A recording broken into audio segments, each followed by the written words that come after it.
আসসালামু আলাইকুম এভরিওয়ান। তো আজকে আমরা আরেকটা ইম্পর্টেন্ট টপিক সম্পর্কে আলোচনা করব, সেটা হলো এপিডেমিওলজি ট্রায়াড বা এপিডেমিওলজিক্যাল ট্রায়াড।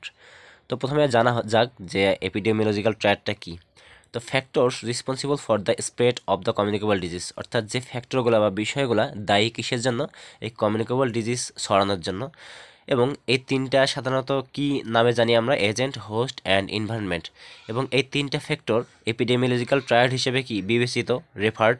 এবং ডিজিজ কখনো এই তিনটা ফ্যাক্টরের যে কোনো একটা অনুপস্থিত হলে হয় না, সাধারণত ঘটে না। তো সেই তিনটা আমরা কি জানবো, একটা ট্রায়াড বা ত্রয়ী হিসেবে জানবো। ট্রায়াড মানে আমরা ত্রয়ী জানি, এজেন্ট, হোস্ট অ্যান্ড এনভায়রনমেন্ট।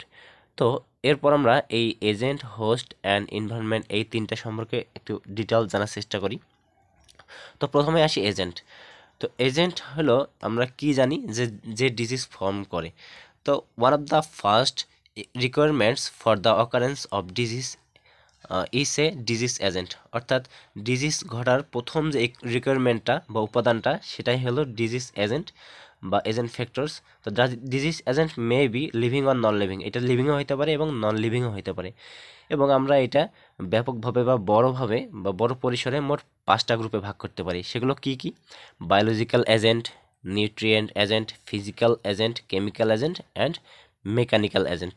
তো এই 5টা ভাগ একটু আমরা উদাহরণ সহকারে জানার চেষ্টা করি। তো প্রথমে আসা যাক বায়োলজিক্যাল এজেন্ট, অর্থাৎ যে এজেন্টগুলার জীবন আছে এরকম। দ্য দেস আর দ্য লিভিং এজেন্টস, অর্থাৎ জীবন্ত এজেন্টগুলাই হয় ভাইরাস, ব্যাকটেরিয়া, ফাঞ্জাই, প্রোটোজোয়া। এবং এগুলো কোথায় পাওয়া যায়? Reservoir of infection, man, animal, insect, soil, etc, এগুলোতে পাওয়া যায়। নেক্সট, নিউট্রিয়েন্টস এজেন্টস, অর্থাৎ আমাদের কিছু পুষ্টি উপাদান আছে। এই পুষ্টি উপাদানগুলো যেমন protein, fat, carbohydrate, vitamin, mineral, water, এগুলা। এবং এগুলার ডেফিসিয়েন্সি বা অভাব একটা নিউট্রিশনাল ডিজিজ নিয়ে আসে, এই জন্য এগুলোকে আমরা নিউট্রিয়েন্ট এজেন্ট বলতে পারি। তো এরপরে আমরা জানবো ফিজিক্যাল এজেন্টস। ফিজিক্যাল এজেন্টস কী কী হতে পারে? Heat, cold, pressure, radiation, electricity. তো এগুলোর বাংলাগুলো আমরা জানি, এবং এগুলো হলো আমাদের ভৌত এজেন্ট। নেক্সট আমরা জানবো কেমিক্যাল এজেন্ট। এবং কেমিক্যাল এজেন্ট কি? যেমন মেটালস হইতে পারে, ধাতু হইতে পারে, ফিউমস বা ধোঁয়া হইতে পারে, ডাস্ট বা ধূলিকণা হইতে পারে, গ্যাসেস হইতে পারে। এগুলো আমাদের কি হইতে পারে? কেমিক্যাল এজেন্ট হইতে পারে বা রাসায়নিক এজেন্ট হইতে পারে। এবারে আসা যাক mechanical agent. Chronic friction and other mechanical forces May causes, অর্থাৎ আমাদের শরীরের উপর দিয়ে বয়ে যাওয়া কোনো নিপীড়ন বা দীর্ঘস্থায়ী নিপীড়ন, এরকম নিপীড়নও আমাদের শরীরের উপর প্রভাব ফেলতে পারে বা ডিজিজ হতে পারে। যেমন ট্রমা, মানসিক অস্বস্তি, ইনজুরিজ, ক্ষত বা ফ্র্যাকচার্স, ভাঙ্গা মস্কা ইত্যাদি। তো হোস্ট আসি এবার আমরা। হোস্ট ফ্যাক্টরস কী কী হতে পারে? Age, sex, heredity, nutrition, occupation, customs, habits and behaviour. তো এগুলো আমরা একটু ডিটেলস জানার চেষ্টা করি। তো প্রথমে আমরা আসবো এজ বা বয়স। বয়স কীভাবে আমাদের শরীরকে প্রভাবিত করতে পারে। তো certain disease are more frequent in certain age groups than in others, অর্থাৎ কিছু কিছু নির্দিষ্ট বয়স আছে যেগুলোতে বেশি কিছু কিছু রোগ বেশি দেখা যায়। যেমন মিজলস ইন চাইল্ডহুড, শিশুদের ক্ষেত্রে মিজলস বেশি দেখা যায়। ক্যান্সার ইন মিডল এজ, মধ্যবয়সীদের ক্ষেত্রে ক্যান্সার বেশি দেখা যায়। এবং অ্যাথ্রোস্ক্লেরোসিস, এটা কি ওল্ড বা বৃদ্ধ বয়সে বেশি দেখা যায়। তো এজটাও আমাদের অনেক ক্ষেত্রে এরকম কিছু কিছু রোগের কারণ হয়ে দাঁড়াতে পারে। তো এরপর আমরা জানবো জেন্ডার। তো there are sex difference in disease occurrence, অর্থাৎ ডিজিজের ক্ষেত্রে সেক্স ডিফারেন্স, লিঙ্গভেদটাও একটু মাঝে মাঝে একটু ফ্যাক্টর করে। যেমন diabetes in more frequent in females, মেয়েদের ক্ষেত্রে বা মহিলাদের ক্ষেত্রে ডায়াবেটিস বেশি দেখা যায়। হার্ট ডিজিজ ইন মেলস, পুরুষদের ক্ষেত্রে হার্ট ডিজিজ বেশি দেখা যায়। তো নো স্যাটিসফ্যাক্টরি এক্সপ্লানেশন, কোনো সঠিক ব্যাখ্যা বা সন্তোষজনক ব্যাখ্যা নাই আসলে কী জন্য জেন্ডারটা দায়ী।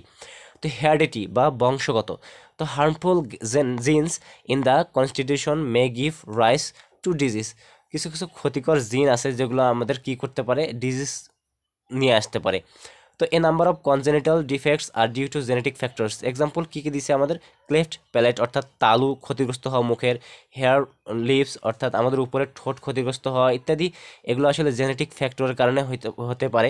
Essential hypertension, diabetes, mental disease are all thought to be due to genetic প্রেডিসপোজিশন।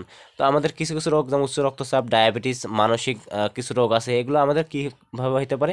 হেরিডিটির কারণে হতে পারে। এবারে আসা যাক nutrition. Poor nutrition is frequently associated with nutrition deficiency disease, অর্থাৎ পুষ্টির অভাবও কিছু কিছু ডিজিজের কারণ হয়, যেমন কোয়াশিওরকর, অ্যানিমিয়া।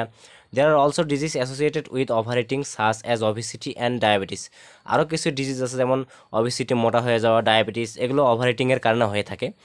অকুপেশন অর্থাৎ পেশা, আমাদের পেশাটা অনেক সময় কিছু কিছু ডিজিজের কারণ হয়ে থাকে। যেমন the occupation of the host may be predispose him to certain occupational disease, যেমন লেড পয়জনিং, সিলিকোসিস, অ্যাক্সিডেন্ট, এগুলো সাধারণত কি, যেমন সীসা পয়জনিং, সিলিকোসিস, অ্যাক্সিডেন্টস, এই দুর্ঘটনাগুলো বা রোগগুলো সাধারণত কিসের কারণে ঘটে থাকে, বিভিন্ন দীর্ঘদিন যাবৎ কোনো জায়গায় বা কোনো আনহেলদি জায়গায় অকুপেশন বা পেশায় জড়িত থাকলেও এই রোগগুলো আমাদের হইতে পারে। তো অকুপেশনের পরে আমরা জানবো customs and habits and human behaviour, অর্থাৎ কিছু প্রথা অভ্যাস বা মানুষের আচার আচরণ। তো কাস্টমস অ্যান্ড হ্যাবিটসে কী বলা আছে, যে certain customs are prejudicial to health, কিছু কিছু প্রথা আছে যেগুলো আমাদের স্বাস্থ্যের জন্য ক্ষতিকর। Smoking is related to oral and lung cancer, অর্থাৎ ধূমপান আমাদের কিসের সাথে রিলেটেড, মুখের এবং ফুসফুসের ক্যান্সারের জন্য দায়ী। Open air defecation by causing soil pollution, মাটি দূষণ কী দ্বারা, উন্মুক্ত জায়গায় খোলা জায়গায় মল ত্যাগ করা দ্বারা। Favours the spread of intestinal parasite, কী করে, ইন্টেস্টিনাল প্যারাসাইটগুলোকে ছড়াইতে সহায়তা করে। Human behaviour, lack of physical exercise, অর্থাৎ শারীরিক কসরতের অভাব। Indulgence in alcohol and certain drugs, অর্থাৎ কিছু কিছু ড্রাগ এবং অ্যালকোহলের প্রতি আসক্তি, এগুলো আমাদের স্বাস্থ্যের একটা ঝুঁকি নিয়ে আসে কিংবা একটা প্রতিকূলতা নিয়ে আসে আমাদের স্বাস্থ্যের। তো এগুলো আমাদের ডিজিজের জন্য দায়ী। এরপর আমরা আসি এনভায়রনমেন্ট, অর্থাৎ পরিবেশটা আমাদের কিভাবে বিভিন্ন ডিজিজ নিয়ে আসে। তো এটা একটা ইম্পর্টেন্ট টপিক। তো environmental factors, A healthy environment is crucial for the health and well-being of individuals and communities. একটা স্বাস্থ্যকর পরিবেশ জরুরি বা দরকার ফর দ্য হেলথ, স্বাস্থ্যের জন্য, অ্যান্ড ওয়েলবিং, কল্যাণের জন্য, অফ ইন্ডিভিজুয়ালস অ্যান্ড কমিউনিটিস, ব্যক্তিগত এবং সম্প্রদায়গত স্বাস্থ্য এবং কল্যাণের জন্য। For descriptive purpose, environment is divided into 3 components. বর্ণনা করতে গেলে পরিবেশকে আমরা মোট 3টা কম্পোনেন্টে ভাগ করতে পারি। At first, physical environment. Mass of the ill health in Bangladesh is due to poor environment. অধিকাংশ অসুস্থতায় আমাদের বাংলাদেশে ঘটে কিসের কারণে, পোর এনভায়রনমেন্টের কারণে। সেগুলো কিসের সাথে রিলেটেড, আনসেফ ওয়াটার, অনিরাপদ পানি, কন্টামিনেটেড সয়েল, দূষিত মাটি, পোর হাউজিং অর্থাৎ দূষিত বসতবাড়ি, ল্যাক অফ ডিসপোজাল, কিসের অভাব, অপসারণের অভাব, ফ্যাসিলিটিস, অপসারণের সুযোগের অভাব, ফর হিউম্যান এক্সক্রেটা, মানুষের মলমূত্র, অ্যান্ড সলিড ওয়েস্ট এবং দূষিত পদার্থগুলো। তো এগুলো আমাদের ফিজিক্যাল এনভায়রনমেন্টের সাথে রিলেটেড এবং এগুলো আমাদের পুয়ার এনভায়রনমেন্ট এর উপাদান। তো আমরা ভৌত পরিবেশ জানলাম, এবারে আমরা জানবো বায়োলজিক্যাল এনভায়রনমেন্ট, জৈবিক পরিবেশ। The cause of disease may be found in the biological environment. ডিজিজের কারণও অনেক সময় পাওয়া যায় বায়োলজিক্যাল এনভায়রনমেন্ট থেকেও। এক্সাম্পল, এনিম্যাল, ইনসেক্টস, রডেন্টস, অর্থাৎ বিভিন্ন রকম প্রাণী, ইনসেক্টস, পোকামাকড়, কিংবা রডেন্টস বা তীক্ষ্ণদন্ত বা যার ধারালো দাঁত আছে এই ধরনের প্রাণীগুলো থেকে। এরপর আসি আমরা সোশ্যাল এনভায়রনমেন্ট, অর্থাৎ সামাজিক পরিবেশ। তো দ্য কাস্টমস, হ্যাবিটস, কালচার্স, অর্থাৎ কাস্টমস বলতে কিছু প্রথা, হ্যাবিটস অভ্যাস, কালচার সংস্কৃতি, এডুকেশন শিক্ষা, স্ট্যান্ডার্ড অফ লিভিং এবং বসবাসের মানদণ্ড are implicated in disease occurrence directly or indirectly, মাঝে মধ্যে কী করে থাকে, ডিজিজের কারণ হয়ে দাঁড়ায়, সেটা প্রত্যক্ষ এবং পরোক্ষভাবে।